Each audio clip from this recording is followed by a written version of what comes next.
Muy bien, José, ¿qué tal? Buen día. Estamos saliendo ya en vivo. José, ¿me escuchas?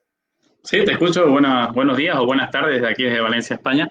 Estamos ya conectados en vivo en el Peregrino, como hemos ido anunciando ya hace un par de semanas, o hace una semana, si no me equivoco, que vamos a tener el día de hoy una conversación con el pastor Juan Leighton acerca de las religiones y la secta, ¿no? Que es una de las materias que tú has llevado ahora en el seminario de William Carey, si no me equivoco. Exactamente, vengo ya hace unos este es mi tercer año ya estudiando el seminario William Carey, y en el cual le llevamos la materia de religiones mundiales y estuvimos hablando sobre las diferentes religiones, sus características, su cosmovisión, etcétera, la importancia de conocerla y todo aquello. Y bueno, nació la idea de poder hacer una entrevista, hablar de este tema tan importante en realidad y ver en realidad por qué es importante conocer las demás religiones y cuáles serían las implicancias para nosotros como cristianos, cómo deberíamos hacer frente a esto, cuáles son nuestros desafíos como iglesia cristiana delante de tantas religiones, viendo cómo hay algunas que parece que están arrollando, ¿no? el mundo entero, como el Islam, ¿no? Vos que vivís en Europa debes conocer a primera mano eso. Todavía en Sudamérica ha entrado, pero no con tanto golpe como en Europa. Así es, ¿no? Pero el contexto español es realmente muy distinto al que podemos encontrar en el resto de Europa, ¿no? Aquí el Evangelio sí no llegó, ¿no? Pero sabemos que aquí en España surgió lo que se llama la contrarreforma, ¿no? Pero es verdad que aquí existe un gran movimiento anti-Dios, entonces todo lo que sea en contra del Dios cristiano, pues la gente está recibiendo y es verdad, está habiendo un crecimiento realmente importante de la religión musulmana y creo yo como islámica, perdón, creo yo que como cristianos no está de más entender la postura de estas personas, qué es lo que ellos creen, por qué creen estas cosas, y también entender con respecto a algunas sectas que están surgiendo hoy en día, ¿no? O que han surgido ya hace muchos años, como los testigos de Jehová, los mormones, hoy en día también estas nuevas sectas que aparecen dentro del cristianismo bíblico, si podemos decirlo de una manera, claramente no son para nada bíblico, que están también llevando a la confusión a muchas personas. Es importante que toquemos este tema y que las personas puedan estar atentos a las verdades que vayamos a decir y que puedan comprobar también con las escrituras si lo que estamos diciendo es una realidad o no. Exactamente, y queremos, bueno, antes de continuar, agradecer a las personas que se vienen conectando, a lo que están compartiendo, también lo que es la transmisión para que podamos llegar a más personas. Eso realmente nos ayuda porque nuestro gran interés de lo que hacemos todo esto es poder llegar a muchas personas en el sentido para poder edificarlos, para que puedan conocer. Hace un tiempo, hace un mes y medio, si no me equivoco, estuvimos hablando con el pastor Alejandro Pelufo sobre predicaciones positivas, y fue realmente muy, muy buena la entrevista, las recomendaciones también que se dio del libro, y esa es nuestra intención, ¿no? Más que todo, también como decimos nosotros, no nos la venimos a dar acá de grandes teólogos o de personas que son iluminados, ¿no? También nosotros estamos aprendiendo como usted que nos ve, también queremos conocer más de nuestro Señor, también nos preocupamos en crecer en conocimiento de Él, y esa es nuestra intención también, que en usted nazca eso en el corazón, de conocer más de su Señor, de investigar más, de averiguar, que no solamente nos quedemos con las esporádicas horas que tenemos los domingos en nuestra iglesia y de ahí nos olvidemos, ¿no? De seguir indagando, investigando, estudiando, profundizando, ¿no? Así que seguimos nosotros compartiendo. Usted nos ayuda en el tema de compartir la transmisión. Ya lo tenemos nosotros en el otro lado de la línea, por así decirlo, al pastor Juan Leighton. Ahorita lo vamos a adicionar para que él nos pueda también hablar y comentar. Y bueno, es en realidad nuestro invitado especial que tenemos para poder desarrollar lo que es este tema. Así que, ¿qué te parece, José, si lo agregamos? Así es, podemos dar entrada ya al pastor para que podamos empezar esta entrevista. ¿Qué tal, pastor? Tengan muy buenos días. Gracias por acompañarnos. Hola, muy buenos días. Para mí un gozo. Gracias. Ustedes también. Gracias. Muy bien, pastor. Pues bueno, le agradecemos por su tiempo, por estar con nosotros y también, como decía mi hermano en la introducción, ¿no? Nosotros queremos aprender un poco más con respecto a este tema. Y bueno, creo que vamos a empezar pidiéndole que se presente, ¿no? Que las personas que nos están escuchando ahora pues, puedan conocerle, cuál es su ministerio, qué está haciendo ahora mismo en la iglesia, su trabajo dentro de la iglesia, fuera de la iglesia también. Bueno, mi nombre es Juan Leighton, ya ustedes lo han dicho. Soy de nacionalidad chilena, pero ya estamos viviendo en Argentina, en Córdoba, hace más de 15 años. Ya tengo 57 años. mi esposa Patricia, 2 hijas, una justamente es compañera de Agustín en el seminario, y la del medio hoy día está de cumpleaños también, así que tenemos hoy día un día especial. Y tengo un hijo argentino, somos 4 chilenos en la familia y un argentino. Así que nos nació de sorpresa, no voy a gastar mucho tiempo, pero fue una sorpresa el hijo que tenemos porque no estaba pensado y Dios quiso que naciera justamente nuestro hijo. Yo era el último Leighton de la familia, mi familia es muy pequeña, entonces conmigo se acababa la familia Leighton. Y yo dije, bueno, debe ser muy mala la generación que el Señor querrá terminarla. Así que, bueno, surgió Juan Ignacio, y Juan Ignacio hoy día, él es el último Leighton de la familia, así que nos da un poco de risa porque su DNI, él es argentino y es chileno, tiene ambas nacionalidades. Pero nosotros no, nosotros somos residentes, entonces nuestro DNI dice argentino, o sea, extranjero arriba. Así que Juan Ignacio es el único de esta tierra, así con todos. Contento por un lado porque Dios me ha dado una familia linda. Yo no vengo de un trasfondo evangélico, de un trasfondo creyente. Tanto mi esposa como yo conocimos al Señor cerca de los 20 años de edad. Y una de las cosas que les quiero compartir es que para mí la palabra de Dios es muy importante. Es tremendamente importante porque fue el impacto que Dios usó justamente para llegar a conocer, para que Él se hiciera conocido a mi corazón y me diera salvación. Y fue tal el impacto que mi único anhelo era que otros pudieran conocer la palabra de Dios, esa palabra que yo había conocido. Y de ahí en adelante Dios empezó a trabajar en mi corazón. Después me fui al Instituto Bíblico, mi esposa estaba esperando a mi hija Damaris, la primera. Así nomás dije a mi jefa, tengo que dejar el trabajo, porque en ese entonces en el Instituto Bíblico que yo estudiaba era de día. Y la jefa dijo, bueno, pues vamos a ver cómo lo hacemos. Y al final Dios arregló todo para poder estudiar esos 4 años en el Instituto Bíblico. Dios me había dado una profesión, yo de profesión soy traductor e intérprete en inglés y francés, pero realmente Dios me había llamado a servir a Él.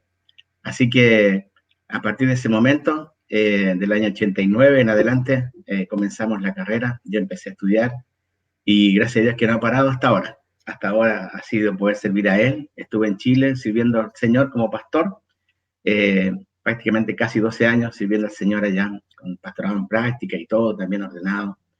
Y también con distintos ministerios, director para un campamento misionero para jóvenes, profesor también del mismo Instituto Bíblico que ya había sido alumno. Dios me permitió después volver como profesor, fue una tremenda alegría para mí. Participé también en Comibam, Chile, en la parte de la capacitación. Mi corazón se volcó a la parte misionera por el impacto también que Dios me dio a través de un misionero suizo, que es un hombre que Dios usó muchísimo en Chile para poder bendecirnos como pueblo, para poder ver que los latinos también podían pensar y hacer misiones. Así que realmente fue esa inyección a fuego que Dios había puesto en cuanto a misiones mundiales. Por eso, después Dios nos llamó a Argentina, nunca habíamos pensado salir de Argentina, ¿sí? Tratar de movilizar a los jóvenes chilenos y a los jóvenes latinos, pero llegamos a Argentina y Dios nos dio la posibilidad de servir también en otros ministerios también, aparte del que ya estábamos, después estuvimos en otro, y que era el CCMT acá en Argentina, que es un centro de capacitación misionera transcultural, donde Dios también me permitió llegar a ser en un tiempo el director y también uno de los profesores. Así que, hermanos, realmente una bendición del cielo lo que Dios ha ido provocando todos estos años en nuestras vidas. Obviamente todo eso suena muy lindo, pero obviamente con altos y bajos. Ustedes saben que la vida y la carrera cristiana tiene todo eso, que el Señor va permitiendo. Pero contentos de que Dios, en su gracia, me regaló una esposa realmente que me acompaña y es una idónea correcta, fiel también, y hijas también que son una bendición del cielo,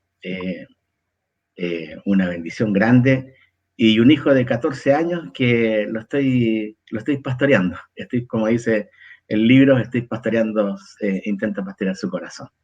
Así que justamente en tiempos como estos, donde hay tantas oportunidades para un adolescente en buscar otras cosas. Así que estoy orando para que Dios use a Juan Ignacio, que es mi hijo, y sea un gran hombre de Dios, en mi gran anhelo. Así que, bueno, eso en resumen, Dios le plació llamarme al ministerio, y aquí estoy, y espero que Él tenga misericordia, y hasta donde den la fuerza, la salud y la vida, bueno, le vamos a seguir dando adelante, pero con esa premisa que les dije al principio, que para mí la palabra de Dios, creo absolutamente en la suficiencia de la palabra, y le he dicho a mis amigos, ustedes pueden venir a mi casa, pueden llevarse todos los libros que quieran, déjenme la Biblia, y ahí está. Es suficiente, una Biblia. Muy bien, gracias, Pastor, por esa pequeña intro que nos dio un pantallazo, ¿no? De su vida. Yo tuve la oportunidad de conocerlo a él. Bueno, ya sabía sobre usted, pero pasé una clase sobre religiones mundiales, como decíamos al inicio del video, y nació de ahí la idea, la intención de poder hacer esta entrevista y poder hablar sobre este tema. Así que sí, vamos a entrar de lleno ahora para poder hablar sobre religiones y secta, que es lo que hemos denominado el día de hoy. Y queríamos arrancar haciéndole una pregunta. ¿Todo ser humano es un ser religioso? ¿Qué opina usted? ¿Todos tenemos de manera intrínseca el tema de la religión? Sí, o sea, todo ser humano ya de la base es un ser religioso. Y la base para esto es justamente porque fue creado a la imagen y semejanza de Dios. Es decir, cuando un hombre, una mujer nace, ¿cierto? Ya viene con esa imagen y semejanza. Ahora, obviamente, hay una forma distinta como fue en tiempo de Edén, cuando nació, ¿cierto? Adán. Obviamente ahí venía esa pureza y esa no corrompida imagen, pero hoy día, obviamente, cuando el hombre y la mujer nacen en este mundo, nacen con esa imagen y semejanza, pero ya viene contaminada. Y eso va a provocar que el día de mañana, vamos a explicarlo quizás después, justamente está eso de por qué el hombre empieza entonces a buscar o a tratar de relacionarse con algún Dios, porque justamente esa necesidad de la búsqueda o del estar con Dios, justamente nace desde que empieza su vida acá en la tierra. Entonces, de por sí, todo ser es religioso, quiéralo o no. El hombre se llama ateo, pero no cuando nace. El hombre se declara ateo cuando empieza a pensar y a tomar a mirar, a observar, y no encuentra supuestamente un Dios. Tristemente no se da cuenta que Él es su propio Dios.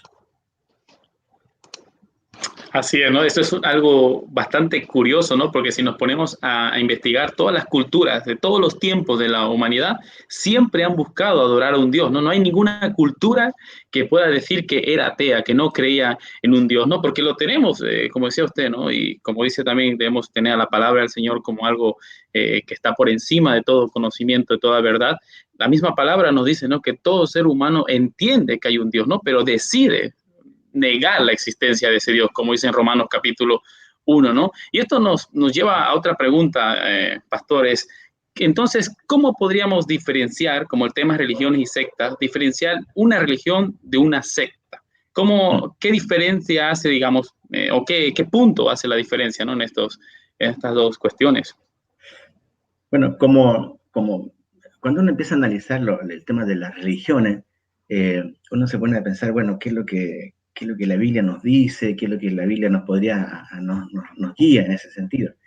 Y justamente la expresión religioso, por lo menos en la Reina Valera 60, aparece como una expresión entonces, al decir religioso es porque ya entonces está la religión. No sé si me explico. Entonces, el hecho de que hay una religión nos muestra entonces que es el lugar, es como el ámbito donde uno manifiesta sus creencias y también se va comportando de acuerdo a esas creencias. Entonces, eso sería, digamos, para un poco definir la religión, para que se entienda. Entonces, es como el medio donde uno está inserto, donde uno lo que cree lo está practicando y a la vez eso va afectando la vida de una persona. Bueno, eso también se da dentro de una secta, porque, digamos, ambas en un sentido, son distintas, pero están relacionadas. ¿Qué es lo que los relaciona? O qué es lo que podría, digamos, ser lo que marca la diferencia entre uno y otro, es el concepto de iglesia. Es decir, una religión que realmente donde hay se quiere practicar ciertas creencias y transforme la vida, es lo que nosotros pensamos entender como una iglesia, es decir, una organización, ¿me entiendes? Cuando la gente se empieza a organizar para poder juntos, colectivamente, comenzar a creer, comenzar a saber lo que se quiere, en quién se está creyendo y qué pide, en un sentido, Dios para la vida de estos creyentes. La secta es un poco distinta porque la secta es un grupo que se sale de lo ordenado, es decir, se sale de lo establecido. Ese en el fondo es una secta. Es un grupo de personas que se sale de lo, digamos, de lo establecido. Entonces, la religión es más colectiva y la secta tiene la particularidad que es más selectiva. No sé si me explico con esto. Una es más abarcativa, puede tener las puertas más abiertas, mientras que la otra es una puerta donde quien la abre está siempre la persona de adentro diciendo quién puede entrar y quién no puede entrar. Entonces, esto es importante porque el concepto iglesia también siempre va a ser ha sido como medio a veces difícil de explicarlo, porque va a depender de la óptica y de la cosmovisión que se tenga, ¿sí? Pero un poquito, uno habla de diferencias, son muy las diferencias de las religiones, como ya le dije, tienen que ver con las creencias, tienen que ver con sus prácticas también, con sus prácticas en cuanto a la reverencia, al culto, hay un asunto colectivo que se va dando, ¿cierto? Eso trae como consecuencia también que una iglesia quiera mantener, por ejemplo, una comunidad en un grupo, que sea moralmente bueno, que éticamente también funcione de cierta manera, que haya una identidad también, y ahí ya empiezan a surgir dentro de las religiones lo que son las denominaciones. Por eso algunos dicen, Claro. ¿de dónde? ¿Qué eres tú? No, yo soy cristiano. Sí, pero ¿qué más? No, soy creyente. También, ¿qué más? Soy hijo de Dios. Ya está bien. ¿Qué más? Lavado por la sangre de Cristo. Ya, pero ¿qué más? Soy bautista. Eso quería escuchar. ¿Quién es bautista? ¿Me entienden? La religión llevó más tarde a la denominación. Y surgieron no solamente religiones y sectas, sino que dentro de las religiones y de las sectas surgieron ya poniéndole nombres a estas religiones o nombres a las sectas, ¿sí? Entonces, obviamente la religión que esperamos que exista tiene que ver con la identidad de grupo, por ejemplo. Nos sentimos identificados con cierta religión. Hay un marco de orientación, ¿cierto? Y obviamente es donde se predica el Evangelio de tal manera que la gente pueda ser encontrada por el Señor. Exactamente, ¿no? Sí, sí, sí. Y la secta es distinta. La secta, por ejemplo, ustedes van a encontrar que derechamente Jesús es el centro. Sí. No es el centro. En otras fuentes, por ejemplo, Ahora, yo quiero decir algo acá. Cuando nosotros hablamos de secta, el cristianismo nace como una secta. Y eso mismo le iba a comentar, ¿no? Entonces, sí, según la definición que estamos teniendo de secta y vemos la historia, entonces podemos decir que sí, el cristianismo apareció como una secta primeramente, ¿no? Fue catalogada. Exactamente. Por la raíz que tiene la palabra secta, justamente nace de un tronco, es una rama que nace de un tronco. Por lo tanto, el cristianismo nace del judaísmo, como surgen también otras religiones de ese mismo tronco, y que después, obviamente, algunas se van desvirtuando. Pero el hecho de que no sea Jesús el centro, obviamente marca claramente qué es una secta y qué sería la religión correcta, por así decirlo. Usan otras fuentes, tienen, por ejemplo, ustedes saben, hay ciertas sectas que hoy día usan escritos que son, incluso uno de ellos son contradictorios a la misma palabra de Dios. Sí, tenemos los mormones, por ejemplo, que sus libros son totalmente contradictorios a lo que enseñan las escrituras, ¿no? Claro, y otras sectas también, cuando, por ejemplo, te minimizan quién es Jesús, mostrándolo como un Dios menor, ¿cierto? Otros que no solamente en cuanto a la deidad de Cristo, sino te hablan en cuanto a lo que sería la vida de la gente después de la muerte. Una secta te dice que simplemente el alma se aniquila, o sea, lo que viviste en la tierra lo viviste, y después si no creíste en lo que ellos creen, listo, tu alma muere ahí mismo, no hay necesidad de pensar en un infierno ni en un cielo. Entonces, el hecho de que tengan esas fuentes, obviamente la determinan como una secta. El hecho de ser única, es decir, por ejemplo, si no pasas por esta puerta, no puedes tener salvación. O hay algunas religiones que ni siquiera piensan en salvación del alma. Eso es lo más triste. Dentro de las religiones mayoritarias, que serían el catolicismo, el hinduismo, budismo, islamismo, hay algunas que ni siquiera están pensando en la salvación del alma, sino simplemente el hecho de que sea una trascendencia, y lo más triste que una de ellas, justamente la trascendencia pasa por convertirse en la nada, o sea, llegar a ser nada. Y uno dice, esto es como muy, muy extraño, pero es parte justamente del desvío que mencionaba José en el libro de Romanos. Y bueno, el hecho de hacer falsas interpretaciones de la Escritura también muestran la diferencia entre una religión y una secta. Y lo que diferencia, pero a la vez también unión que tienen las religiones, es que todas, excepto el cristianismo, es la única que no acepta que el hombre haga algo por su salvación. Es decir, todas las religiones que existen y todas las sectas que existen, el hombre tiene que tener participación en su salvación, ya sea a través de las buenas obras, a través de su comportamiento, etc. Y la única religión que no permite eso es el cristianismo. Es decir, es la única religión que no va a aceptar que el hombre intervenga en esto. Y la hace única. En ese sentido, es la única. Mundialmente. Exactamente, ¿no? Sí. Pueden buscar todas las sectas y religiones. Y es totalmente cierto. O sea, tenemos todas las demás religiones y sectas. El hombre tiene que hacer un aporte para su salvación. El hombre tiene que luchar por su salvación. Cuando llevamos la materia de religiones mundiales, me tocó hacer una investigación al mormonismo. Y es cierto, ellos tienen que darle ayuda a la gracia que han recibido, por así decirlo. Tienen que trabajar por su salvación, tienen que ser, portarse bien, por así decirlo, para merecer el paraíso. Obviamente que eso no implica que en el cristianismo nosotros vayamos a vivir nuestra vida como nos dé la gana, porque la salvación está en la mano del Señor, ¿no? Sino que al recibir también la gracia del Señor, empieza a trabajar Él en nuestra vida, como dice en Filipenses capítulo 1, que el que comenzó la buena obra en vosotros la irá perfeccionando hasta que el Señor retorne. Hay un proceso de santificación en el cual nosotros nos vamos pareciendo más a nuestro Maestro, pero eso no significa que con eso nos ganamos la salvación, sino que es producto de la salvación que ya hemos recibido, ¿no? Entonces, es interesante lo que usted nos comenta respecto a lo que es las sectas, que tienen otras fuentes, que tienen otros escritos, que son una de las cosas que lo caracterizan. También ellos indican que son los únicos que están en lo correcto y todo lo demás están errados. Por eso es que tienen esa división, ¿no? Esto nos lleva entonces a poder hablar y ver qué sería entonces, y está de moda ahora, ¿no? Porque vemos en las redes sociales que a todo el mundo le dicen si está en contra de alguna enseñanza hereje o eso es una herejía, etcétera, ¿no? ¿Qué sería entonces una herejía?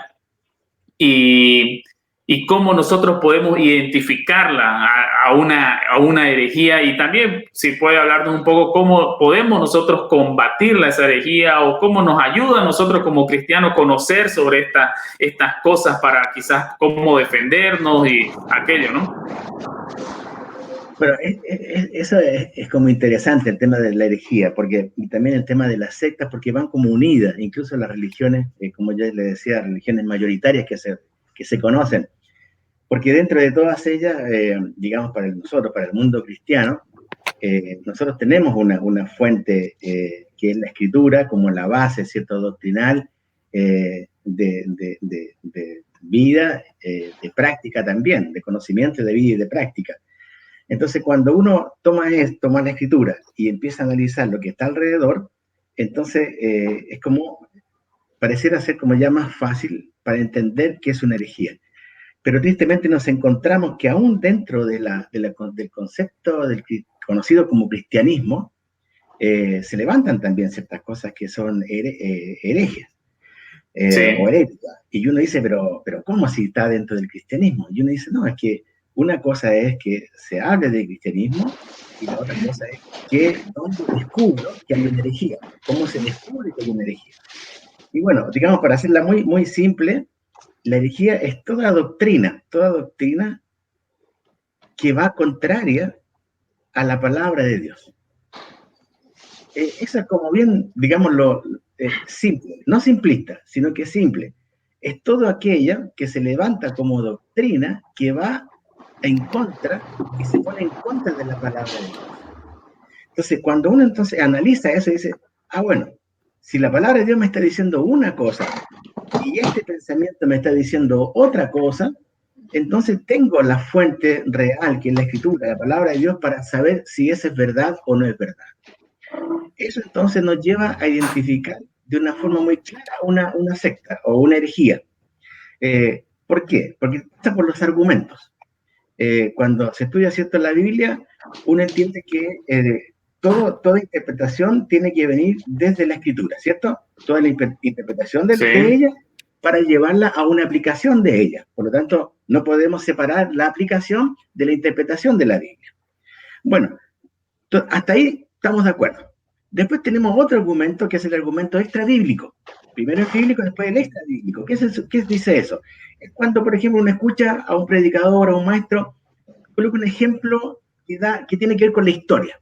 Por ejemplo, bueno, esto pasa en la historia y lo coloca como una base para que el argumento bíblico tenga más luz, por así decirlo, aunque ya el argumento bíblico tiene su propia luz, ¿cierto? Pero es para dar un poco más de luz al argumento que ya se dio.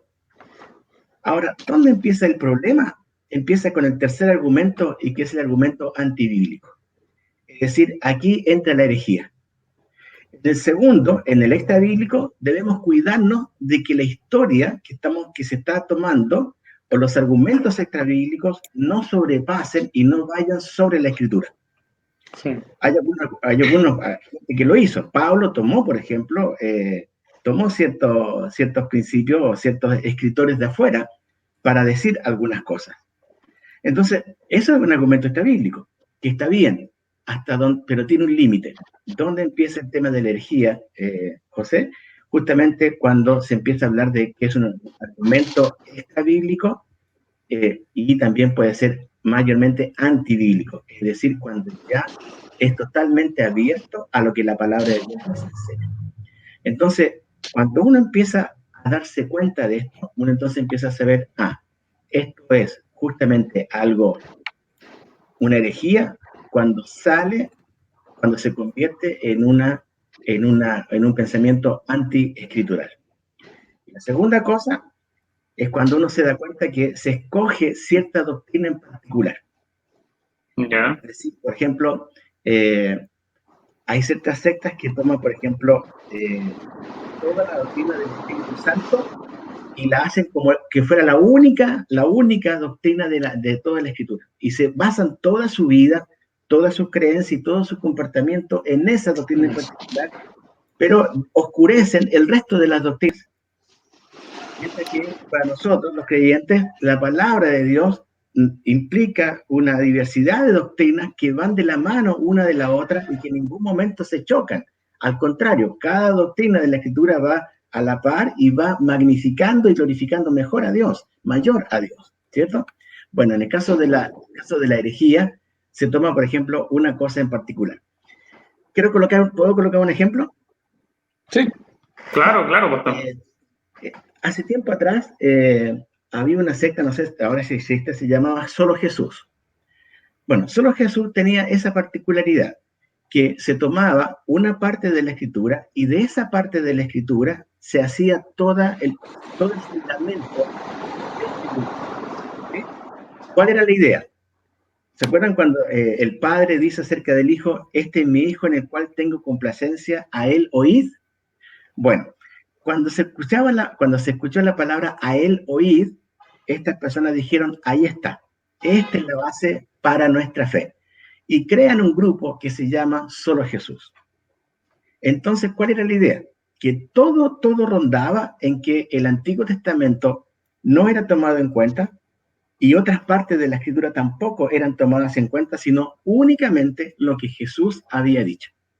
Por eso tomaron como algo bíblico, pero es una herejía, de que Dios el Padre dijo a él oíd.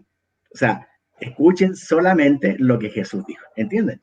Sí. Dejando de lado todos los demás que la Escritura dice. Bueno, ese es un ejemplo de cuando se escoge algo y de esa parte que uno escoge, de esa elección, se arma una herejía que uno dice, esto me suena muy bien, lo sacaron de la Biblia, ¿me entienden? Este es el tema más peligroso. Escuchen bien, el tema más peligroso de la herejía no es tanto lo que viene de afuera del cristianismo, porque uno se puede dar cuenta, por lo que vamos a ver o estamos viendo, el peligro más grande está dentro de los que se dicen cristianos. Este es el punto. ¿Por qué? Porque uno también se va por la historia. Por ejemplo, miren, no, esto del arca de Noé, no, esta es una historia de los niños. ¿Cómo va a existir un arca donde se metieron todos los animalitos, 2 en 2? Suena como cuento de niños, ¿cierto? Y viene, bueno, ¿y qué pasó con la ballena? ¿Y dónde se metió la ballena? No, es que la ballena estaba afuera. Ah, pero es que, y si el agua es agua dulce, entonces si la ballena vive en agua salada, ¿cómo vivió? Y empiezan a haber un montón de cosas que los mismos cristianos, en vez de ser la respuesta, comienzan a hacer la pregunta. Y empiezan a ver toda esta historia, no entendiendo el fin de la historia, sino que justamente toman la historia como un fin, hacen de la historia un fin. La Torre de Babel, otra cosa, la serpiente del desierto, y no entienden que esa historia tiene un fin, y el fin es mostrar y honrar al Hijo. En el caso del arca de Noé, por ejemplo, cómo fueron salvados todas esas personas, nos muestran justamente, es una muestra, una sombra de quién era Cristo cuidando a su iglesia. Correcto. Entonces, va a encontrar muchas cosas como eso, pero uno va a encontrar que esto se minimiza. Ahora, fíjense, hay cristianos que esto lo minimizan. Cristianos que dicen, no, esto no es verdad, este chiste, este es un cuento para niños, lo cuentan así. ¿Por qué? Porque la ignorancia que tienen de la Escritura es tal que no lo logran ver. Bueno, y otra cosa es la incoherencia, es decir, la incoherencia ya que uno se da cuenta que ya una secta falsa te dice, o una herejía, ya el criterio te dice que no es lógico. O sea, el criterio ya personal te dice que esto no va para ningún lado lo que te están diciendo. Entonces ahí uno dice, sí, está bien, uno escucha y dice, no, a ver, esto no. ¿Por qué? Porque Dios te dio la capacidad de pensar, te dio la capacidad de darte cuenta en parte de lo que es bueno y de lo que es malo. O sea, claro. Sí. Entonces, esas cosas nos ayudan a ver entonces, a saber bien sobre una cosa hereje. Pero si pudiéramos resumir, parte por eso, el hecho simple de que es algo que va en contra de la Escritura. Pero, sí. A mí me ha gustado como has resumido, ¿no? De manera simple, pero no simplista, ¿no? Que todas cuestiones o todas dudas o todas controversias o todas supuestas herejías que a veces podemos encontrar, debemos analizarla a la luz de las Escrituras, porque al fin es la palabra del Señor es inerrante, es infalible y es nuestra autoridad, ¿no? Tanto para la práctica como creyente, también como para la fe. Me ha gustado mucho esto que es una realidad, ¿verdad? Hay muchas sectas dentro del cristianismo que hacen énfasis en una sola doctrina, y ahí es donde ellos pecan o caen, si se puede decir de esta manera, y no entienden el hecho de que las escrituras no son 66 libros escritos desconectados uno del otro o versos desconectados uno del otro, sino que son un compendio de libros, de textos, de versículos, de capítulos que apuntan a una sola cosa, ¿no? Que es a la gloria de Dios y a la glorificación también de nuestro Señor Jesucristo, ¿no? Pero vemos hoy, hermano, también, ¿no? A raíz de estas cosas, que dentro de las iglesias surgen estas herejías por hacer énfasis en una sola doctrina, y también dentro de las iglesias lamentablemente está surgiendo el sincretismo religioso, ¿no? ¿Nos podrías explicar un poco con respecto a esto? ¿Qué quiere decir el sincretismo religioso, que tal vez para algunos que nos están viendo el día de hoy es una palabra nueva? Dale. Quisiera agregar algo a lo anterior, solamente ¿Sí? una cosita chica. Con libertad, pastor, no se preocupe. Quiero un poco desafiar a los predicadores y a los maestros cristianos a que enseñen el Antiguo Testamento, a que se den tiempo a enseñar el Antiguo Testamento. porque en el Antiguo Testamento hay tanta vida y es tanta la luz que arroja al Nuevo Testamento, especialmente lo que significa esto de las doctrinas. Uno lo ve allá atrás y ve cómo es toda una ola tremenda de bendición. Entonces, quisiera en ese sentido animar a mis hermanos predicadores y también a aquellos que enseñan a no olvidar que la Biblia para el cristiano no termina en Romanos ni tampoco en Efesios. No son solamente 2 libros de la Biblia, sino que, como vos dijiste muy bien, José, son 66 libros. Y en los 66 libros tenemos que ver quién es Cristo y quién es Dios, quién es el Padre, el Hijo y el Espíritu Santo, la Trinidad, actuando a favor de este mundo, ¿sí? Bueno, en cuanto al sincretismo, eso es algo muy, realmente a mí me apasiona este tema, y espero no tomarles mucho tiempo, porque al tomar sincretismo entramos en otro tema re interesante que espero que sea breve. Mi esposa me dijo anoche, sé breve con lo que vas a decir, no te vayas mucho por los lados, sé conciso. Bueno, el sincretismo en realidad religioso es muy importante entenderlo, porque es muy peligroso, especialmente una vez más, por fuera uno va entendiendo lo que va pasando, pero cuando el sincretismo religioso empieza a actuar dentro de la iglesia, es más peligroso todavía. Pero iré explicándolo de a poco. El sincretismo se transforma casi en un sistema.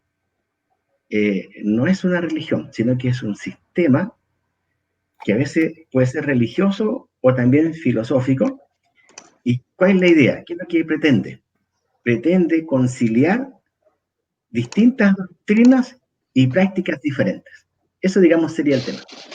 Sería como caminar juntos con varias doctrinas y prácticas que a la vez son diferentes. Y esto es tan complejo porque, como les dije, como no es un sistema que está dado burocráticamente, sino que es un proceso. Y en ese proceso tiene que ver con algo que lo vivimos constantemente y tiene que ver con los intercambios culturales, tiene que ver con las tradiciones culturales. Entonces, por ejemplo, José está en España, Agustín está en Bolivia, yo estoy en Argentina. Si nosotros hablamos de un asado, probablemente en el contexto donde estamos los tres, lo haríamos un poco diferente. Aunque venga alguien y nos traiga la misma carne de la misma vaca o de la misma res. El proceso sería distinto. ¿Me entienden dónde quiero apuntar? Sí. Bueno, eso pasa con el sincretismo. El sincretismo hace que el proceso, dentro del proceso que se va dando, como no es automático, la consecuencia es que el intercambio se va a ir dando a veces lentamente, pero se va a ir metiendo capa por capa, hasta que esto llega a lo que se conoce a una mezcla, pero más que mezcla es la cohabitación. Es decir, es la convivencia entre una cosa con otra cosa. Ya se empiezan a tomar ciertas cosas que son muy importantes. Una cosa tiene que ver con esto que se va asimilando. Se van asimilando los pensamientos del otro, las creencias del otro, y ya lo que yo tenía, bueno, tomo lo que José tenía, me parece bueno, lo tomo, me acomodo primero bien y después convivo con ello.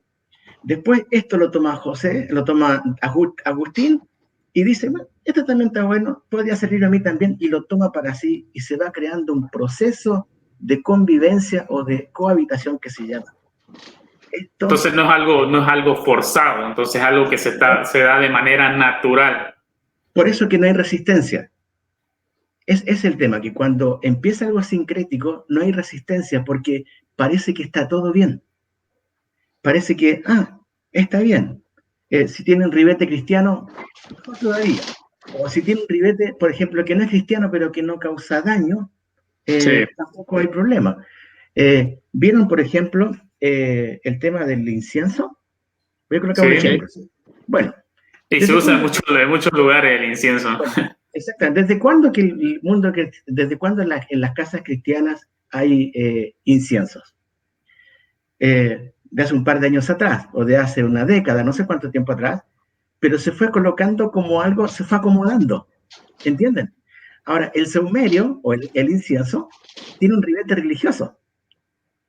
No tiene un ribete, no era un ribete social, era un ribete, tiene una connotación religiosa, porque tiene que ver con una religión que está en otra parte del mundo. ¿Qué se hace? ¿Cómo entra al mundo occidental el tema del incienso del saumerio? Entra con otro nombre. Entra como un desodorante ambiental. Entonces, era ya para eliminar olores. Ahora dice, hermano, dice, cuando yo cuento esto, por eso digo, me apasiona esto, cuando digo esto, algunos me miran y me dicen, pero parece que yo estoy usando incienso en mi casa, no sé, o qué estoy haciendo con esto. Porque como no es algo que te agrede, se toma como natural.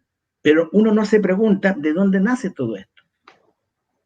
Y bueno, y tú vas a cualquier parte, aquí en Córdoba, tú vas a una farmacia y te venden, le llaman saumerio acá, al incienso, y tú compras de todo. Vienen las cositas para ponerlo, ahora mucho más, en todas partes. Te lo venden en las ferias públicas, te lo venden en las ferias artesanales, en fin. Bueno, esto significa que ya algo comenzó a cohabitar con el intercambio cultural o también la adaptación cultural, ¿sí? En este sentido tenemos dos movimientos muy fuertes, para que, digamos, la gente conozca y conozcamos. Y el primer movimiento, que no es una religión, es el movimiento de la nueva era, que entiendo que ustedes ya conocen la nueva era, ¿cierto? Sí, aquí está muy extendido. Bueno, nueva era es el máximo exponente del sincretismo, pero no es una religión. ¿Por qué? Porque nueva era se acomoda a cada religión. No importa la religión que sea, entra con una ropa que parece linda y se acomoda en una religión, y esa religión se acomoda a lo que dice nueva era. Hace muchos años atrás, recuerdo, pero no recuerdo el nombre del Papa, fueron a un país africano, fue el Papa, y obviamente la gente católica lo recibió a él, y algunos, habían grupos minoritarios que eran de etnias africanas, y cada cual venía, y algunos venían y hacían a él todo lo que era parte de su ritual como etnia. Bueno, es en parte ese sincretismo religioso, soy católico, pero guardo mis creencias como etnia o como grupo étnico. Y aquí en Latinoamérica eso está realmente bastante, ¿no? Bueno, voy a hablar de eso. Como usted lo explica, acá en mi país, en Bolivia, sobre todo en el lado occidental del país, está bien impregnado eso, ¿no? De esa mezcla, ¿no? Ese sincretismo entre el catolicismo romano con sus religiones ancestrales, por así decirlo, que ellos tienen. Entonces mezclan, ¿no? El catolicismo romano también con la Pachamama y todo aquello, ¿no? Algunas prácticas en realidad que ellos también realizan, ¿no? Entonces, qué interesante lo que usted nos comenta sobre esto, que es una palabra en realidad para muchos nueva, ¿no? Sincretismo. ¿Qué significa? Y ya lo hemos visto, ¿no? Y ya experimentamos con esto, pero no conocemos su concepto en realidad bien definido, ¿no? Porque lo que usted nos comenta del incienso, del saumerio, es algo que se ve algo normal, se ve algo que inofensivo, por así decirlo, que en la mayoría de las casas, bueno, no en la mayoría, ¿no? Pero en muchos hogares lo utilizan para ambientar el lugar, y entró de esa manera, ¿no? Como un ambientador, porque yo así lo conozco, el incienso, lo conocí así como un ambientador para darle un aroma diferente a la casa, después de darle una buena limpiada a la casa, ¿verdad? Encender un incienso para aromatizar el lugar, ¿no? Sí, bueno, es tan interesante, quiero después, si me dan tiempito para hablar de esto, porque a mí me encanta este tema. ¿Por qué? Porque es una realidad, primero que nada. La nueva era que entró con tal fuerza que se metió en lo educacional, se metió en lo político, se metió en la salud, y el nombre que se empezó a conocer en ese entonces fue la palabra holístico. Entonces la salud tiene que ser holística, la educación tiene que ser holística, todo tiene que ser, y eso significaba que todo tenía que estar dentro de un marco global, por así decirlo. Entonces, por eso es que Nueva Era nunca fue como algo que te chocó, porque también creo que es una de las artimañas que el enemigo usó para seguir apartando al inconverso, seguir cegándolo, pero también por otro lado, en un sentido como atraer al mismo cristiano a cosas como estas que son como simples. Y lo otro, como muy bien dijiste, Agustín, está todo este tema sincretismo religioso en América Latina y en muchas partes del mundo, que es esta mezcla que hay, ¿cierto?, entre lo que sería el catolicismo romano, también con ciertas prácticas africanas, indígenas y de otros lados. Bueno, a esto también se le conoce como religiones populares. Y cuando uno habla de las religiones populares, hermano, uno ve una cantidad de sincretismo importante, pero importante. ¿Por qué digo esto? Porque uno dice, es que el sincretismo es para la gente ignorante, o el sincretismo es para la gente que está bien lejos, que está en los pueblos, y cuando uno se da cuenta y empieza a estudiar sincretismo, tú vas a encontrar sincretismo religioso incluso en gente que es cristiana y que tiene mucha plata, porque simplemente no se dio cuenta o no se ha dado cuenta o no tiene una iglesia de base que les enseña correctamente a entender esto del sincretismo. Voy a colocar un ejemplo, un par de ejemplos si me lo permiten. Uno de ellos es el hecho de lo que nosotros entendemos como las religiones populares y entramos en algo que está junto a ellos, que es la parte animismo. ¿Sí? La religión popular tiene como uno de sus bases, uno de sus centros, el animismo. El animismo significa darle un ánima o un espíritu a algo que no lo tiene. ¿Sí? Por ejemplo, no sé si cómo será en España o en Bolivia, pero hay una planta que se llama ruda. No sé si la ubican. Bueno, una planta que se llama ruda, ¿sí? Esta planta, la gente, cuando hablamos de sincretismo religioso, es muy interesante porque cuando uno dice, creo en Dios, debería ser suficiente, ¿cierto? Porque Dios es suficiente. Correcto. Bueno, alguna gente planta dos de estas plantas de ruda en la entrada de la casa, porque para alguna gente eso tiene la connotación de que si un espíritu malo quiere entrar a tu casa, las rudas lo van a detener.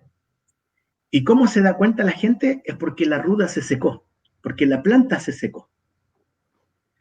Y uno dice, en realidad esto podría ser cierto, no se secó la ruda. Y después entramos en lo que hablamos delante, al tema simplemente a veces de criterio. ¿Por qué esperamos que un espíritu malo entre justamente por el lado de la ruda y no entre por atrás de la casa, por arriba de la casa o por los costados? Bueno, eso lleva a que la gente lo ve como algo simplemente sano. Bueno, coloco acá dos plantas y esto me ayuda. Bueno, el sincretismo religioso lo que logra es apartar la vista del creyente de quién es Cristo como suficiente o Dios como suficiente. Y tú vas a tener muchos ejemplos. Les coloco uno más y después ya pasamos a otro tema si quieres. Pero en Argentina, cuando yo llego a Argentina, noto que los vehículos tienen una cinta roja. Esta cinta roja estaba puesta en el retrovisor, en el espejo retrovisor de los autos o en alguna otra parte del auto. Y le pregunté a un amigo en la iglesia, oye, ¿por qué es que los autos usan una cinta roja? Y me dicen, es que es contra la envidia. Contra la envidia. Bueno, y yo pensé, porque yo veía algunos autos que no eran como para envidiarlo. O sea, eran ahí nomás. Ahí no era un Ferrari, ¿no? Y después me dijeron, no es por el auto, es por la persona. ¿Ya? Bueno, cuando yo estudié la maestría, había cosas de animismo, que, bueno, Agustín, por tomar el curso, yo coloqué algunas cosas ahí también dentro de la materia de religiones mundiales. Y empecé a estudiar esto de la cinta roja. ¿Por qué la cinta roja? Y la empecé a estudiar, y ¿saben qué? Fue muy interesante. Llegué a la cinta roja que se había colgado allá en el muro. ¿Se acuerdan cuando está Rahab? Cuando tiene los espías. Sí. Bueno, desde ese momento, la cinta roja comienza a tener una participación religiosa en algunas culturas. Y eso pasó también al ámbito acá en Latinoamérica, especialmente en Argentina. Ustedes van a encontrar la seguidilla de la cinta roja, y en ese momento fue solamente para identificar, nada más, identificación. Ahora tiene un trasfondo sincrético de algo religioso. Si tú tienes una cinta roja, entonces te va a cuidar del mal. Entonces, en el sincretismo se necesita tener a Dios y otras cosas más que ayudan a Dios para cuidarte, protegerte, proveerte, en fin, muchísimas cosas más. Bueno, podría haber más. Digamos, el tema del sincretismo religioso hace poco lo estudiamos aquí en la iglesia, ¿no? Porque estamos estudiando las bases fundamentales del cristianismo, y recomiendo este libro, aprovechando, es la doctrina básica de la Biblia de Sproul, y toca el tema del sincretismo religioso, ¿verdad? Y cuando estudiamos este tema, hermanos, llegamos nosotros a la conclusión de que muchas veces nosotros como cristianos no nos preguntamos por qué hacemos lo que hacemos.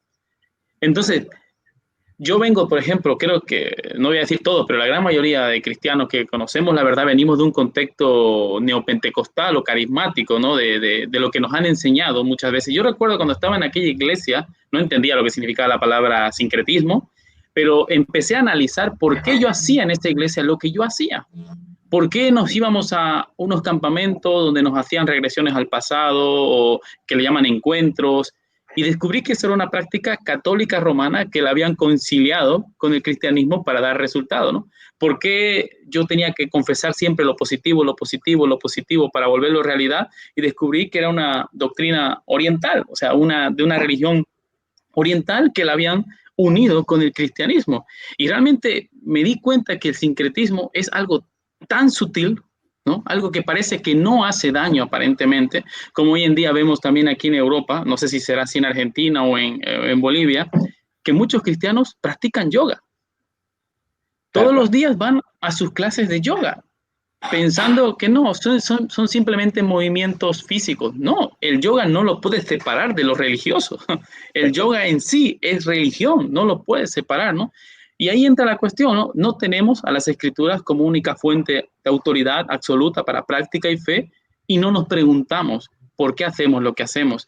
Parece que en esta época del siglo XX, siglo XXI, que nos ha tocado vivir a nosotros, parece que el discernimiento está anulado.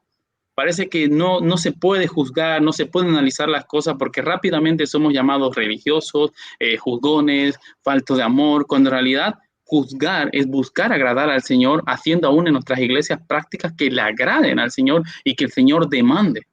Entonces, es lamentable, y a mí también este tema me gusta mucho y me enciende porque yo encuentro muchas personas dentro del cristianismo que yo le pregunto, ¿por qué haces lo que haces? Y no lo saben. No saben por qué se van a un campamento 3 días a hacer unas prácticas jesuitas, no saben por qué confiesan todo el tiempo positivo para volver a realidad en las cosas que ellos piensan. Y realmente lo que han pasado es que se han alejado de la verdad bíblica, ¿no? Y han permitido que mentiras del mundo se entren dentro de la iglesia, como dice Santiago en el capítulo 4, ¿no? Que llevados por cualquier viento de doctrina, cualquier cosa que les parece bonito, esto lo añadimos. Esto funciona, esto lo añadimos, ¿no? Y realmente es muy interesante este tema, ¿verdad? Bueno, es lo que hablábamos delante acerca de la cohabitación, José. El hecho de acomodarse, el hecho de ir tomando, al ser un proceso. Lo que estamos viviendo hoy día, ustedes y nosotros, depende del contexto donde estemos, es producto de años, décadas e incluso de siglos. Claro. ¿Entiendes? Especialmente en Latinoamérica. ¿Viste? Hay gente que, ¿vieron la gente que conversa con las plantas? Sí. Bien. Uno dice, uy, pero ¿qué tiene de malo? Y hablan con las plantas, hablan con sus plantas, le conversan. Si la ven media como ellos, con la hoja que está, aunque la mojó, tiene agua y la hoja está media caída, le preguntan por qué está así, qué sé yo. Y uno ve una mezcla entre sincretismo, entre animismo, es toda una mezcla que se ha dado que yo me acuerdo que un día estaba hablando con una persona y la hermana me dice, porque era una creyente, me dice, hermano, pero yo hablo con mis plantitas. y yo, obviamente uno puede decir, sal de aquí, hereje, que la quemen, podría uno pensar, ¿cierto? Pero uno se da cuenta, José, también, que hay ignorancia en la hermandad, porque hay ignorancia en el liderazgo. Y al haber ignorancia en el liderazgo, es natural que muchas veces muchas personas de nuestra iglesia quizás puedan no saber de eso. Y más aún a veces cuando nosotros también como líderes no tenemos estas preguntas, como tú dices, ¿me entiendes? O sea, José, si el liderazgo se preguntara estas cosas, podría ayudar mucho mejor a su gente a salir de esto, ¿me entiendes? Pero hoy día a veces estamos tan absortos en preguntarnos a veces cosas y a veces lo mismo, que dejamos esto como algo irrelevante y no nos damos cuenta que no, que es totalmente importante. Porque si no, hoy día estamos hablando con los blancos, mañana no sé con quién vamos a estar hablando.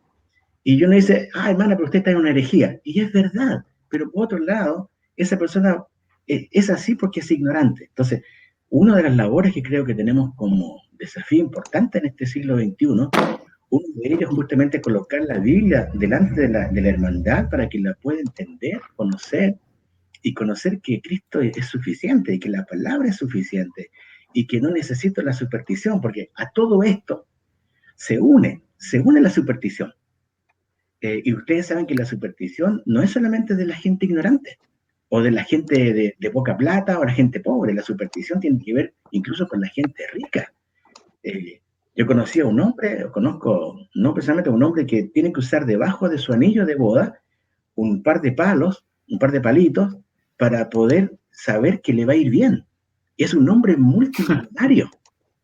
Entonces te das cuenta que la superstición, que el sincretismo, que el animismo, tiene que ver y va de la mano no solamente de pobres, sino que también de pobres y de ricos. O sea, la ceguera que hay de parte del enemigo es total. Correcto, ¿no? Y lo que mencionaba también, lo que mencionaba José es interesante porque los líderes ahora tratan o buscan ser originales en el sentido de ser, innovar, ¿no? Traer cosas nuevas para atraer a las personas y a veces sin importarle qué están haciendo, qué están utilizando. Y hablando con esto del sincretismo también, yo creo que esto se remonta hasta la creación, cuando a Adán y Eva la palabra del Señor no le era suficiente y la serpiente le dice con que Dios les ha dicho que no. Y el Señor dice, ¿no? En Juan capítulo 17, que su palabra es la verdad. Santifícalo en tu palabra porque tu palabra es la verdad. Y cuando nosotros no tenemos en alta estima las Escrituras como nuestra única regla para conducirnos y seguirnos, es ahí donde aparece la serpiente y te dice, con que Dios te ha dicho que solo esto es suficiente, y empieza ya a introducir nuevas prácticas que en las cuales no son cristianas y que no van de acuerdo a lo que nosotros como cristianos debemos de realizar. Y esa pregunta que decía José también, decir, ¿por qué estoy haciendo lo que yo hago? Y muchas veces nos encontramos en eso, ¿no? Hacemos prácticas porque simplemente las personas que están arriba como líderes lo dijeron que lo hagamos y nosotros seguimos sin preguntarnos por qué lo estamos realizando.